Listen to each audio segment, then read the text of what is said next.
এরপর ইস্তিসহাবুন নিসা ওয়াল আতফাল ওয়াস সিবিয়ান হাত্তাল হুইয়াদ। বিষ্ণু ইসলাম বলেছেন ঈদের নামাজে যখন তোমরা যাবে নারীদেরকে, বাচ্চাদেরকে, ফ্যামিলির সবাইকে নিয়ে যাবে, কাউকে ঘরে রেখে যাবে না।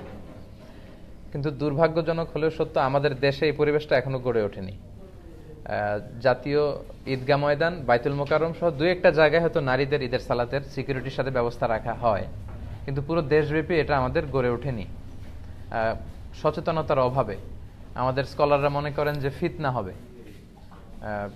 ঈদের 2-3 দিন আগে শপিং মলগুলোতে হাঁটা যায় না নারীদের কারণে। তারপর রাস্তাঘাটে, তার পয়লা বৈশাখে আমাদের বোনরা ঠিকই সেলিব্রেট করে, বাট ঈদের ক্ষেত্রে কিন্তু ওনাদের বঞ্চিত করা হয়, বলা যে মসজিদে যাওয়া যাবে না, ফিতনা হবে। তো এটার ব্যাপারে সচেতনতা দরকার এবং তাদেরকে একটা সুন্দর সিকিউর প্লেস করে দেওয়া দরকার যাতে করে তারা যেতে পারে। বিশ্বনবী এটাকে এত গুরুত্বপূর্ণ বলেছেন, বিশ্বনবী বলেছেন হাত্তাল হুইয়াদ, মেনস্ট্রুয়েশনাল পিরিয়ড চলছে যে নারীদের, মাসিক, তারাও যাবে। কারণ তারা এটা থেকে বঞ্চিত হবে কেন? কারণ এত বড় গ্যাদারিং বছরে হয় 2টা, তখন খতিব সাহেব মুসলমানদের বিভিন্ন ক্রাইসিস, সমস্যা, সম্ভাবনা নিয়ে কথা বলবে, মোটিভেশনাল কথা বলবে, আমাদের মুসলমানদের কি সমস্যা যাচ্ছে, কি ক্রাইসিস আমরা পার করছি, হ্যাঁ, এই বিষয়গুলো নিয়ে বাৎসরিক একটা মোটিভেশনাল কথা ইমাম বলবেন। তো এটা থেকে যদি আমাদের বোনেরা বঞ্চিত হয় তাহলে উম্মাটিক ডেভেলপমেন্টটা আমরা করবো কিভাবে? তো সবাইকে একসাথে করতে হবে, সবাই। এজন্যই বিশ্বনবী বলেছেন যে পিরিয়ড যাদের চলবে ওই নারীরাও আসতে হবে। এক মহিলা সাহাবী বললেন, ইয়া রাসূলুল্লাহ, আমাদের অনেকের হেজাব নেই, জেলবাব নেই, আমরা কিভাবে যাব?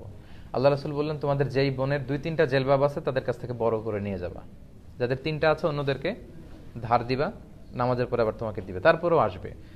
পিরিয়ড যাদের চলে তারা এসে ইয়াতাজিলনাল মুসাল্লা, যেহেতু পিরিয়ড চলছে ঈদগাহে ঢুকবে না, মসজিদে না ঢুকে মসজিদের বাইরে ওয়েটিং এরিয়াতে ওয়েট করবে, ঈদের আনন্দ তারা শেয়ার করবে। ওয়াশতারিক না দাওয়াত আল মুসলিমিন, ইমাম সাহেবের দোয়া, মুসলমানদের দোয়াতে শরীক হবে।